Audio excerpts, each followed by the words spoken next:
Corona virus के महासंकट के बीच देश में रेमडेसिविर की मांग लगातार बढ़ रही है।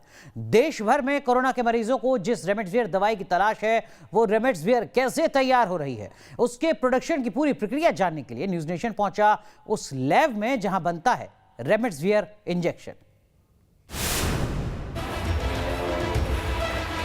रेमडेसिविर एक ऐसी दवा जिसका नाम कोरोना संकट में सबकी जुबान पर चढ़ गया।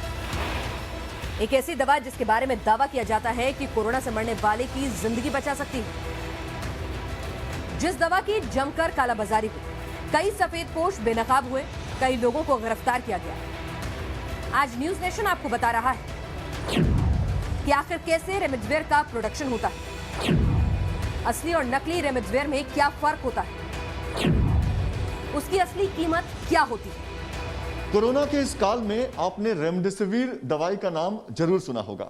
ये एक लाइफ सेविंग ड्रग्स है जिसकी किल्लत आज पूरे देश में है। मुंबई के पास पालघर में कमला लाइफ साइंस लिमिटेड ये कंपनी रेमडेसिविर का प्रोडक्शन कर रही है, मैन्युफैक्चरिंग कर रही है। आज हम इसी लैब में ले जाकर आपको दिखाएंगे कि कैसे यहाँ पर रेमडेसिविर का प्रोडक्शन हो रहा है, क्या पूरा प्रोसीजर है। लैब के अंदर प्रवेश करने से पहले हमें पीपीई किट पहनना पड़ेगा, जिसके बाद हम यहां से आगे आपको लेकर चलेंगे। हमारी टीम कमला लाइफ साइंस की लैब में पहुंची। यहां हमारे संवाददाता पंकज मिश्रा ने जाना कि लैब में अंदर जाने के लिए पीपीई किट पहनना जरूरी है और पीपीई किट पहनकर हम रेमडेसिविर की प्रोडक्शन वाली जगह पर पहुंच गए। अब जहां पर रेमडेसिविर का मैन्युफैक्चरिंग हो रहा है, उस लैब के अंदर जाने के लिए हम तैयार हो चुके हैं। आप देख सकते हैं पूरा पीपीई किट मैंने पहना हुआ है। जो भी चीजें बाहर से आप पहनकर आते हैं वो अंदर आप पहनकर नहीं जा सकते। यहाँ तक कि मास्क भी यहाँ पर मैंने चेंज किया है।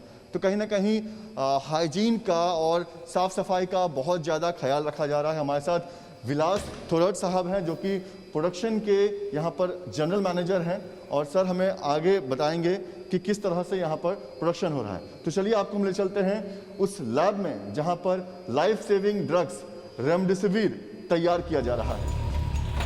हम लैब के अंदर पहुंच चुके थे, उस टैंक के पास पहुंच चुके थे जहां जाने की इजाजत हर किसी को नहीं होती, लेकिन न्यूज नेशन इस दवा की अहमियत जानता है, इसलिए हम भी आपको रेमडेसिविर की बारीकियों से रूबरू करवाना चाहते हैं। अब हम उस एरिया में पहुंच चुके हैं जहां पर रेमडेसिविर का प्रोडक्शन हो रहा है। ये देखिए, ये लैब है। इस लैब के अंदर सिर्फ जो ऑथोराइज्ड लोग हैं उन्हें ही जाने की इजाजत है। आप देख सकते हैं सॉल्यूशन प्रिपरेशन, ये सबसे पहला जो स्टेप है वो है सॉल्यूशन प्रिपरेशन करने का। अब देखिए अंदर जो टेक्नीशियन है, जो अंदर जो हेल्थ वर्कर्स हैं वो इस वक्त अंदर काम कर रहे हैं, और सामने जो आपको हम टैंक दिखा रहे हैं, इस टैंक में रेमडेसिविर को तैयार किया जा रहा है। अलग अलग केमिकल फार्मूला को यहाँ पर मिक्स करके इस दवाई को तैयार किया जा रहा है। आपको बता दें कि पूरे देश में जिस तरह से कोरोना के मरीजों की संख्या बढ़ रही है, ऐसे में रेमडेसिविर की मांग भी बढ़ी है। और जब आपके लंग में इन्फेक्शन हो जाता है और सीटी स्कैन में जब आपको दिखाई देता है कि लंग जो है वो बहुत ही ज़्यादा नुकसान हो गया है वहाँ पर, तो रेमडेसिविर ही एक लाइफ सेविंग ड्रग्स की तरह काम करता है। लिहाजा इसकी ब्लैक मार्केटिंग भी जगह जगह पर हो रही है। लेकिन हम आपको दिखा रहे हैं कैसे महाराष्ट्र के पालघर में रेमडेसिविर का प्रोडक्शन बढ़ाया जा रहा है, ताकि कम से कम महाराष्ट्र में जिन्हें इस दवाई की जरूरत है उन्हें कोई परेशानी ना हो। लैब में हमें विलास थोराट जी मिले, जिन्होंने रेमडेसिविर की हर बारीकी हमें बताई।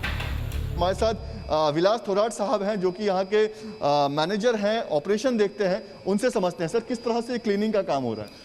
ये जो बॉटल है ये इंटरनली और एक्सटर्नली, अंदर से और बाहर से दोनों तरफ से वॉश होता है। वो भी wash WFI water for injection से वॉश होता है। वो वॉश होने के बाद ये जो ड्राइंग का टनल है, इसको बोलते हैं टनल, ये टनल में डाला जाता है। वो 315 डिग्री में इसको डीप आयरेनेशन किया जाता है। डीप आयरेनेशन का मतलब है उसको निर्जंतुकरण, पूरा 315 डिग्री में निर्जंतुकरण करने के बाद उसको अंदर कंट्रोल्ड एरिया में लाया जाता है, जो कि हम उसको असेप्टिक एरिया बोलते हैं। वो असेप्टिक एरिया में टनल से ड्राई होने के बाद, डिपायरेशन होने के बाद ये हमारा यहाँ कन्वेयर बेल्ट में आता है। ये जो वायल यहाँ ट्रांसफ़र हुआ अभी, ये आप देख रहे हैं, इसको बोलते हैं असेप्टिक एरिया। ये पूरा कंट्रोल्ड एरिया है। इधर वाइल वो ड्राई किया हुआ लाया जाता है और टर्न टेबल के बाद उसमें ऑटोमेटिकली यहाँ फिलिंग किया जाता है। इसमें फिलिंग करने के बाद ये इसको हाफ स्टॉपरिंग करके लाइवलाइजेशन में डाला जाता है। अरे लाइवलाइजेशन में क्यों डाला जाता है कि उसका सब्लिमेशन प्रोसेस होता है, उसमें प्राइमरी ड्राइंग होता है, सेकेंडरी ड्राइंग होता है, फाइनल ड्राइंग होने के बाद लिक्विड को सॉलिड फॉर्म में बनाया जाता है। तो इस ऐसा करने से अपने को ये ड्रग की सेफ लाइफ बढ़ती है। लैब के प्रमुख विलास फुराट ने बताया कि उन्हें अभी रॉ मटेरियल में दिक्कतों का सामना करना पड़ रहा है, नहीं तो यहाँ करीब 1 लाख रेमडेसिविर का प्रोडक्शन रोजाना हो सकता है। तो ये भी समझना चाहेंगे कि हर रोज़ यहाँ पर कितना प्रोडक्शन होता है, क्योंकि पूरे महाराष्ट्र में इसकी डिमांड है और आप लोगों ने इसकी मैन्युफैक्चरिंग शुरू की है, प्रोडक्शन शुरू किया है, तो हर रोज़ यहाँ से कितना प्रोडक्शन हो रहा है? यहाँ तो कैपेसिटी तो बहुत बड़ा है। अगर प्रोडक्शन निकालना है तो 95,000 पर डे इतना कैपेसिटी हम बना सकते हैं रेमडेसिविर, इतना मेरे पास कैपेसिटी है। फिलहाल मेरे को रॉ मटेरियल की कभी कभी दिक्कत आती है, इसके लिए मैं अभी 55,000 का पर डे का प्रोडक्शन निकाल रहा हूँ। जब पीक समय था तो उस वक्त कितना निकाल रहे थे?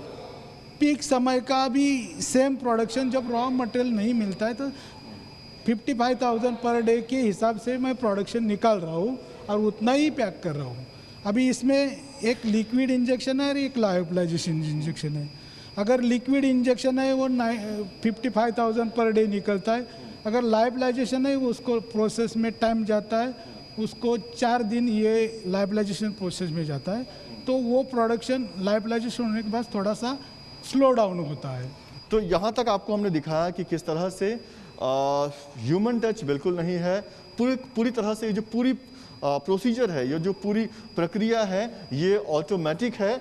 लेकिन इसके बाद जब बॉटल को सील कर दिया जाता है, उसके बाद जब पैकिंग का काम होता है, वहाँ पर जो यहाँ पर लोग काम करने वाले हैं वो वहाँ पर उसे पैक करते हैं।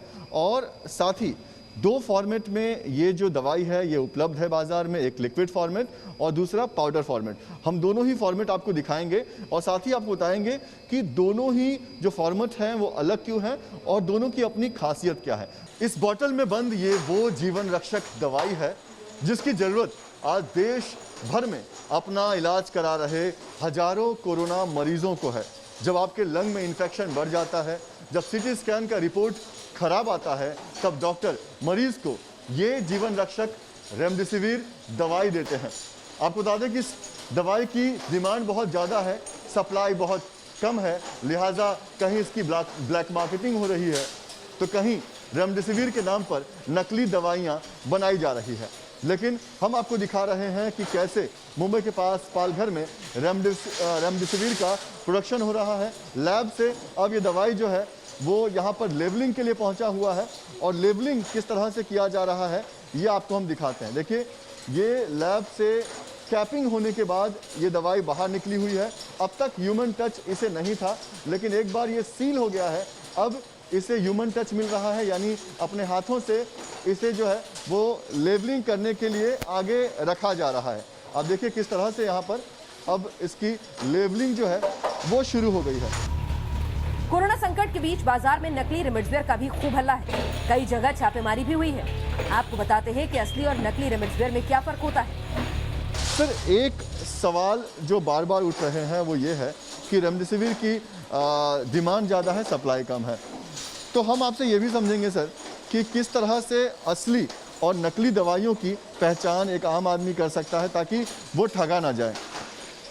असली और नकली का पहचान करना थोड़ा सा मैं क्लू दे सकता हूँ कि अगर असली और नकली में सील कलर चेक करना है, जो कि नॉर्मल इंजेक्शन का सील कलर पहला जो डुप्लीकेट किया उसका कलर कौन सा है और ओरिजिनल का कलर कौन सा है, तो उसको सील कलर अलग रहता है।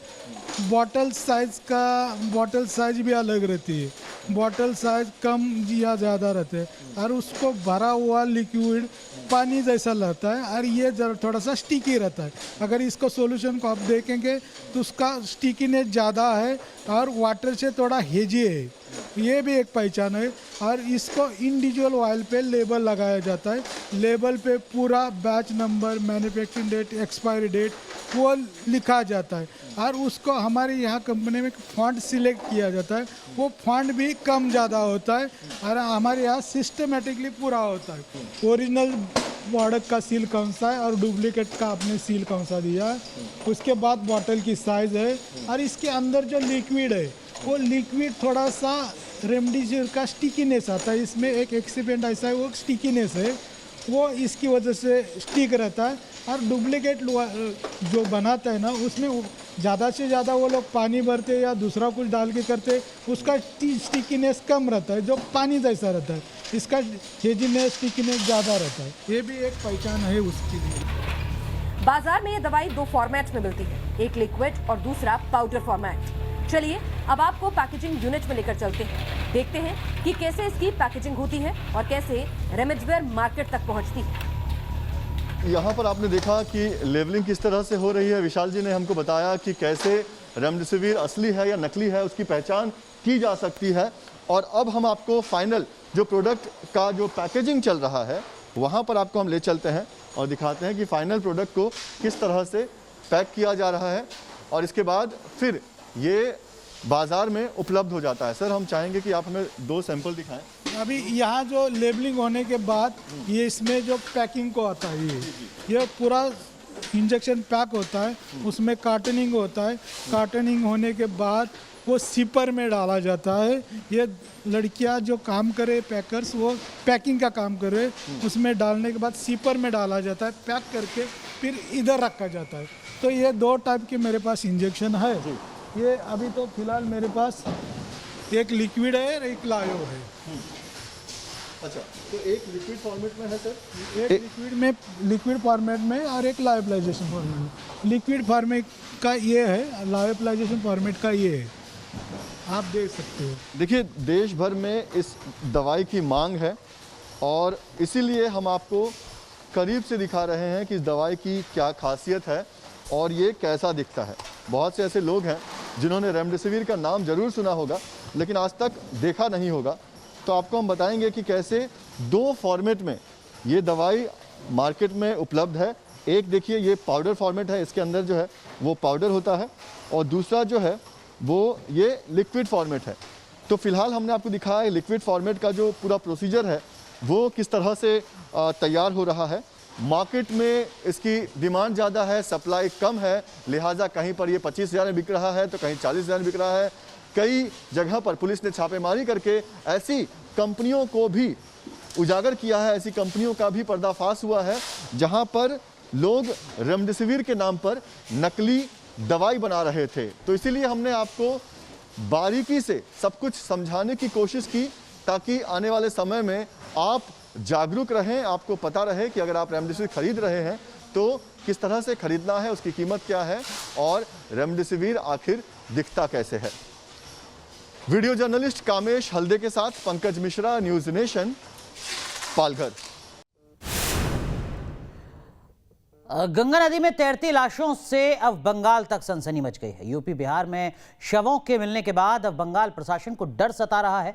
आशंका ये कि कहीं कोरोना से मारे गए शव गंगा में तैरकर बंगाल ना पहुंच जाएं। इसके लिए बंगाल में गंगा के प्रवेश द्वार पर निगरानी की जा रही है।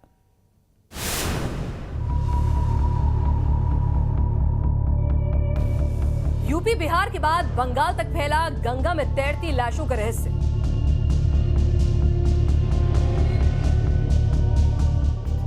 पहले बक्सर, फिर गाजीपुर, फिर चंदौली और उन्नाव के बाद अब बंगाल तक गंगा में तैरते शवों को लेकर सनसनी मची। ये बंगाल के मालदा की तस्वीरें हैं जहां मानिकचक और कलियाचक घाटों पर प्रशासन से जुड़े अधिकारी लगातार गंगा नदी की निगरानी कर रहे हैं। मालदा में यह निगरानी इसलिए हो रही है क्योंकि राज्य में मालदा जिले में ही गंगा का प्रवेश द्वार है। मालदा के बाद गंगा नदी बंगाल में कई शहरों से होती हुई बंगाल की खाड़ी में जाकर गिरती है। प्रशासन को आशंका है कि कोरोना से मारे गए लोगों के शव अगर गंगा में बहते हुए मालदा से आगे बढ़े तो संक्रमण का दायरा बड़ा हो सकता है। लिहाजा प्रशासन के लोग मालदा में गंगा के प्रवेश द्वार पर नाव और दूसरे साधनों के जरिए निगरानी में जुटे हैं। इधर यूपी में गंगा किनारे शवों के मिलने का सिलसिला अब भी जारी है। ये उन्नाव के बक्सर घाट की तस्वीरें हैं। बीते 1 महीने में यहाँ सैकड़ों शवों को मृतक के परिजनों ने बालू में ही दफना दिया। उन्नाव के इसी बक्सर घाट से कल न्यूज नेशन ने बड़ी हृदय विदारक आपको तस्वीरें दिखाई थी। इस गंगा तट के किनारे लगभग 800 से अधिक जो शव हैं उन्हें दफन किया गया है, मिट्टी के नीचे दाबा गया है। आप तस्वीरों में देख सकते हैं जब कल न्यूज नेशन ने इस खबर को प्रमुखता से दिखाया, तस्वीरें काफ़ी विचलित करने वाली थी, तस्वीर हम आपको नहीं दिखा सकते।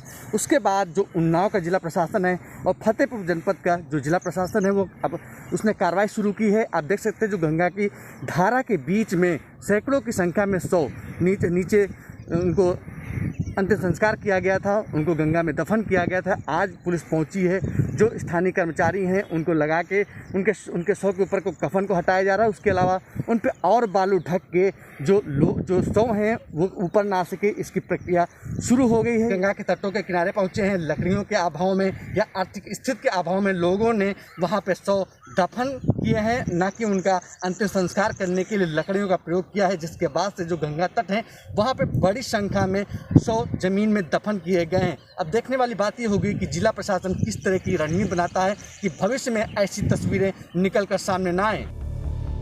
कई शव तो गंगा के बीचों बीच 1 से 2 फीट गड्ढा खोदकर दफन किए गए।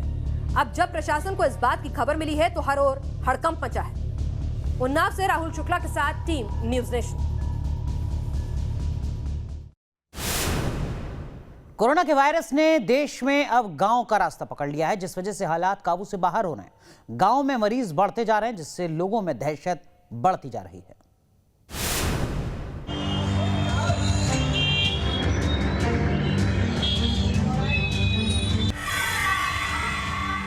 शहरों में हाहाकार, गांवों में कोरोना ने पसारा पांव।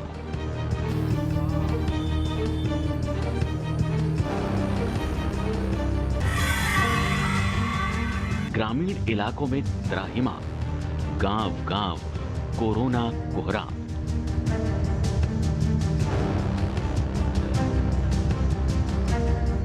गांवों से लेकर शहर तक मौत के आंकड़े रोजाना बढ़ रहे हैं। कोरोना की दूसरी लहर शहर के साथ अब गांवों में भी कहर मचा रही है। हरियाणा से लेकर यूपी और एमपी से लेकर बिहार तक हिंदी पट्टी के गांवों में वायरस ने तेजी से पैर पसार लिए हैं। यूपी बिहार का कोई भी ऐसा गांव नहीं होगा जहां कोरोना के मरीज न हो, लेकिन जानकारी के अभाव में लोग इसे नॉर्मल फ्लू मानकर दवाई कर रहे हैं।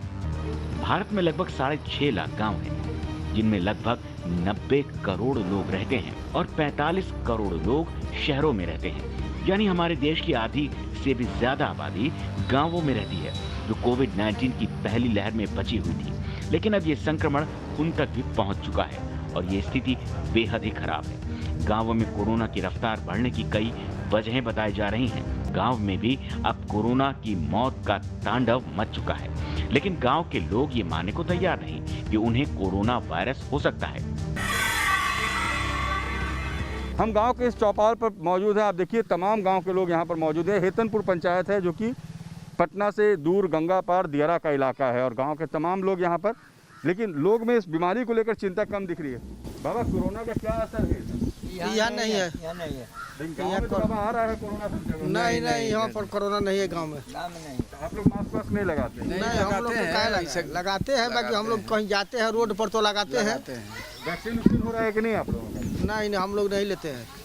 आता ही नहीं यहाँ पर वैक्सीन? आता है, बाकी हम लोग नहीं लेते हैं। वो सब एसी वाला के धरेगा। जो एसी में रहता है उसको कोरोना होगा।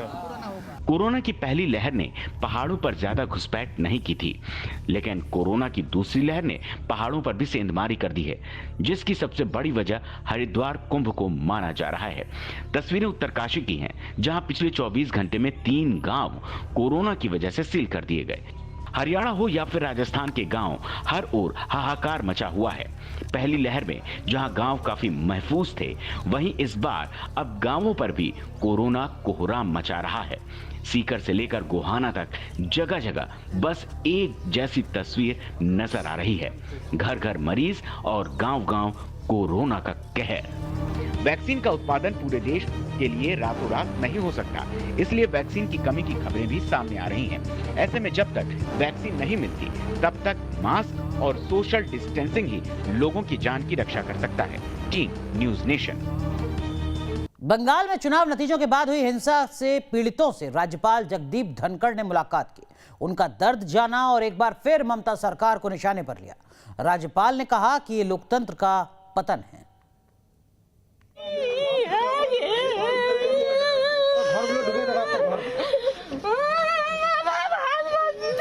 ये वो लोग हैं जिन्होंने चुनावी रंजिश में अपनों को खोया है।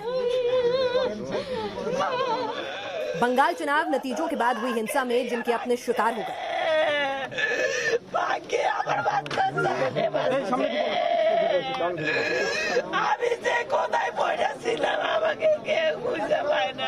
इनके चेहरे पर उस दहशत का मंजर आज भी जिंदा है।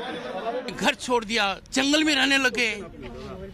महिलाएं मुझे कहती हैं वो फिर आएंगे हमारे पास, और गवर्नर के सामने सिक्योरिटी का सच्चा failure. I am shocked at it. मैं अंदाजा लगा सकता हूं यहाँ के लोगों पर क्या बीतती होगी। कैसे चुनाव परिणाम के बाद बंगाल में बीजेपी समर्थकों के घर जला दिए गए, जानलेवा हमला किया गया। ऐसे में पश्चिम बंगाल के राज्यपाल जगदीप धनखड़ ने सीतलकुची, कूच बिहार पहुंचकर यहां पीड़ित परिवारों से मुलाकात की, उनका दर्द जाना और ममता सरकार को निशाने पर लिया। मैंने कल्पना भी नहीं की थी कि इस प्रकार का नंगा नाच हो सकता है। लोगों की आंखों में मैंने डर देखा है। पुलिस का थाने में जाते हुए डरते हैं। घर लूट लिया गया। बेटी की शादी के लिए सामान किया, वो लूट लिया गया। घर में मौत हो गई, श्राद्ध का सामान लूट लिया गया। घर के बाद घर को डिस्ट्रॉय कर दिया।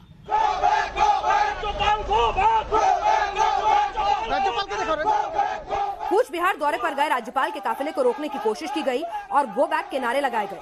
Team news nation.